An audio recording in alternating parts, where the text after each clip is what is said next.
In a remote countryside nestled among thick woodlands, a quiet miracle unfolded one late autumn morning. A local man named Thomas had risen early, as he often did, to tend to his land. The morning fog still clung to the grass when he heard a faint, desperate cry echoing from the edge of the forest. Curious and concerned, he followed the sound and discovered a heart-wrenching sight. A tiny fawn had fallen into a narrow hole, its frail legs tangled and trembling. Above the pit, a doe stood motionless, her large eyes filled with silent agony.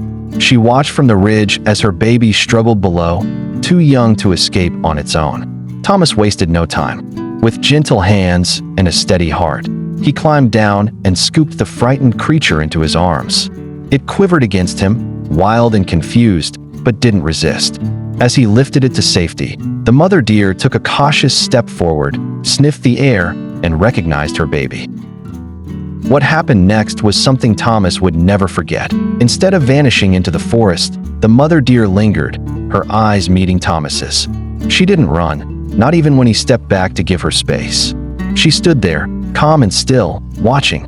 Then, with a final glance, she nudged her baby gently, and they disappeared into the trees. But that was not the end. The very next morning, as Thomas sat on his porch sipping tea, he noticed a soft rustle near the edge of his yard. The same little fawn had returned. It didn't approach too closely at first, just stood there, watching. Day after day, it came back, drawing a little nearer each time. By winter, it was prancing through his yard as though it had always belonged there. Thomas named the fawn Willow. As seasons passed, Willow grew stronger, bolder. She would nuzzle his hand, playfully nibble at his shirt, even trot alongside him as he worked. She would sometimes disappear into the woods for days, only to return as if checking in, almost like family. Neighbors would shake their heads in disbelief. A deer with loyalty like a dog, they'd say, but Thomas never questioned it. To him, Willow wasn't just a wild animal. She was a quiet reminder that kindness never goes unnoticed. On cold nights, he would sit by the fire and remember that morning, the helpless fawn, the worried mother, and the unexpected bond that followed. In Willow's eyes, he saw trust.